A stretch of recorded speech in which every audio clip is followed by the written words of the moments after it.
Now, first off, I know what you're thinking.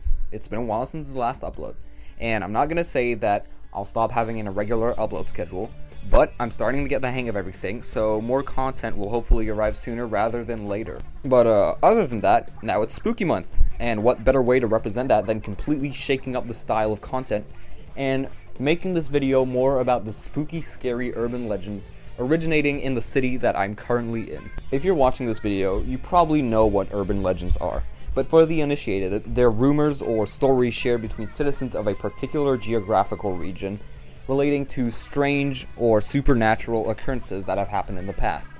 Every region in the world has some urban legends. Some of them are more infamous than others, like the Cecil Hotel incident or Candyman, each of them varying in believability. And while it would be very interesting to cover these topics, sadly I can't really find out for myself if these are real or not, as I don't live in the cities where these sightings have been made. Which is why the urban legends that I will be talking about today only occur in the beautiful city of Shanghai, China. Now, if there's anything to know about Shanghai, is that it is a large city.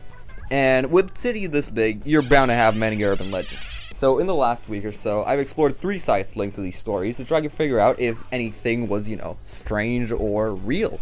And well, I got some varying results depending on the places I visited. So this video will give a bit of backstory on each site and what makes them special. I'll give a personal testimony on what I witnessed there, as reading various sources from the internet would just be boring. And then I'll briefly touch on what could have started these rumors or urban legends. Now that all of that's out of the way, hope you enjoy. Caobao Road Metro Station is a subway stop which intersects between lines 1 and 12. And because it's on line 1, it's one of the oldest stations, opening in the early 90s in Shanghai. It was later expanded when line 12 arrived in 2015. Now, while this may look like any other normal metro station, it's home to a few ghost stories, and fuel is only added to the fire that is the alleged hauntings in the station, because it's so close to a mortuary, and we all know that mortuaries are also known as ghost spawners. Now, this station has been home to around 9 deaths, whether it be via self-destruction or ghost murders. Either way, everyone has been crushed by a train. And if you're wondering what I mean by ghost murder, well, according to a man who was going to work one morning, he saw a man fall off the platform. However, he did not slip. Instead, he was pushed by an invisible hand, which is literally what the NPC in Lavender Town says, so make of that what you will. Another story is one in which a ghost of a dead woman in a red dress was spotted sitting on one of the platform seats, not too long after taking her own life. Perhaps the same woman's cacklings have been heard in the late hours of the night, echoing through the empty tunnels of the metro system by patrolling workers who were just there alone. Now, all of this sounds awful.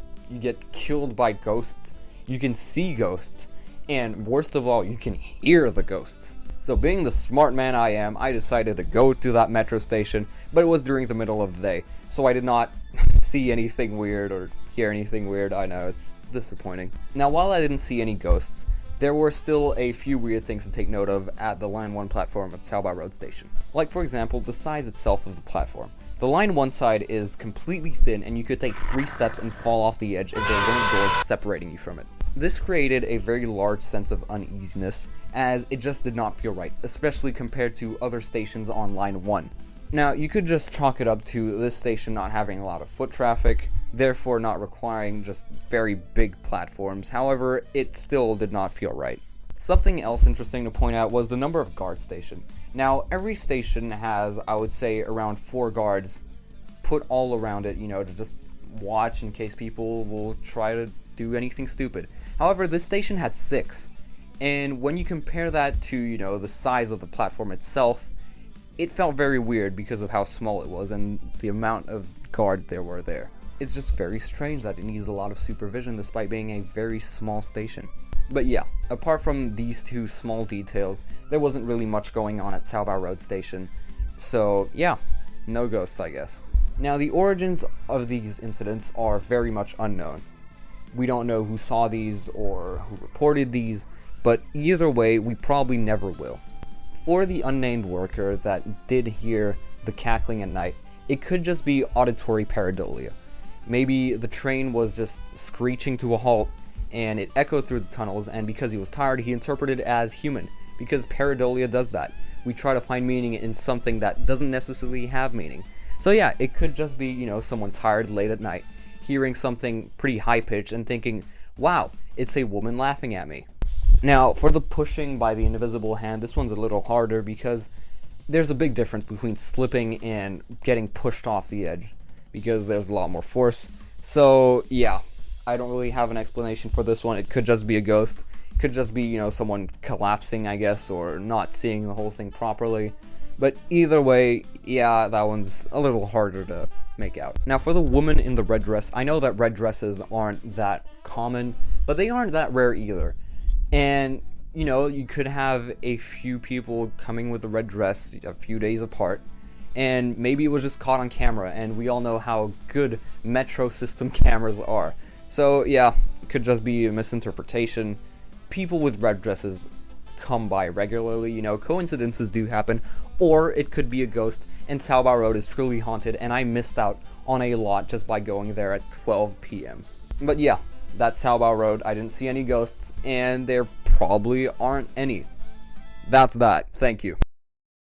Next is a Pacific department store in Shiho, housing restaurants, fashion shops, and more, all of which are priced very nicely compared to the Louis Vuitton store right across the road. The story regarding this department store goes something like this. There was a nursery, and across the road from it, there was a cemetery for this nursery. In the 90s, it was demolished only to be replaced by a large department store. In the beginning, security guards could hear the laughter and cries of children while on patrol at night, despite being in there alone. This lasted for a few years until it was too much to handle. So the owners of the store consulted feng shui masters, who came up with the solution of playing nursery rhymes on repeat to appease the spirits of the dead. Now, from my understanding, feng shui is a kind of ancestor worship, which was used a lot in farming communities in ancient China. This ideology believes that ghosts of ancestors affect our material world, and that these forces could only be satisfied with rites and other form of general respect. Practitioners, or masters as they're called, would come to every opening of a shop, restaurant, house to see if everything was alright, and then would make changes to appease the spirits that haunted or possessed this place. And then, well, business would be booming, I suppose. If you still don't get a grasp of what I'm trying to say, basically think of Ajay's original goal in Far Cry 4 before everything else happened in that game. So for a while, the speakers on the department store only played the song Baobei Dweibuchi on repeat on every speaker, which I guess drove some people slightly mad. But hey, the children were appeased in the end, and the sounds of them were stopped at night, which I think is a pretty good thing. Think of this as the Chinese equivalent of the month of December in American retail, except with less Mariah Carey and more dead children. Now, apparently the origin for the dead children is because it was also close to a cemetery for a nursery, so it makes it even weirder that the product of stillbirths or just, sick children haunted an area and could only be sent out in peace with a song about heartbreak and regret over past wrongdoings. Now, do I have an explanation for this incident? Not really. Once again, just auditory pareidolia, although if they did in fact call a feng shui master, I guess it's more plausible that, maybe ghosts of dead children did actually haunt the place, even if the way of getting rid of them was slightly weird. But you know what? I can't judge it. It happened, the sounds are heard no more, and when I went to this department store, I did not hear the song. It was just, typical mall music, no lyrics, just, background music, I guess. So it's nice to know that the children are now in a better place instead of being left to roam this mall at night. Finally, we have the Yan'an Road Dragon Pillar.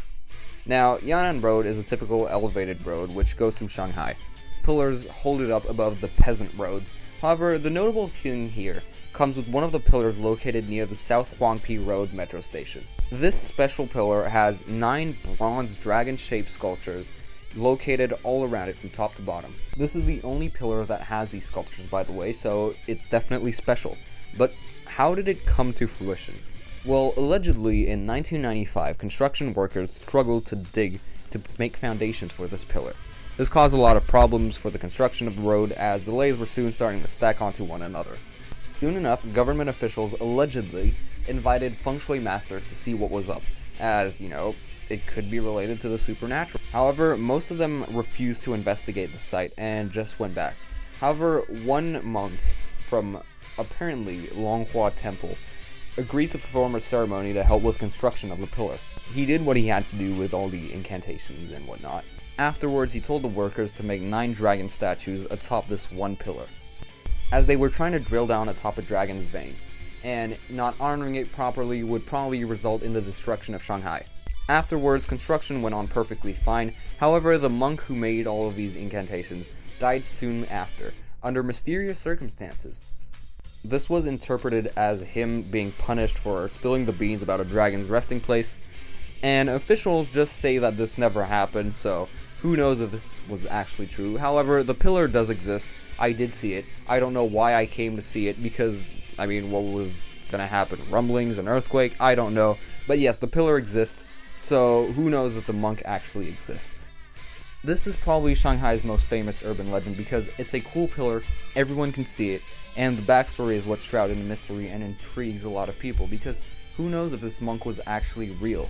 And if he was real and did in fact die for us, thank you for your sacrifice. I hope you're doing better wherever you're at right now. So did I find any evidence relating to the existence of ghosts? No, I did not. But did I find anything disproving the existence of ghosts? Not really, so who knows if this was all true or not. It's always fun though to just explore these areas and speculate on the possible origins for these stories, especially, because some of them are so outlandish. And keep in mind, I did go to these places during the middle of the day, so maybe J Station was right all along and ghosts only appear at 3 a.m. I didn't find anything relating to ghosts. I may not be a very good ghost hunter, but hey, maybe I'll get better at it someday. In the meantime, thank you for watching. Like and subscribe for more life-changing content. And remember, it's all just the theory. A ghost theory! Have a nice spooky month.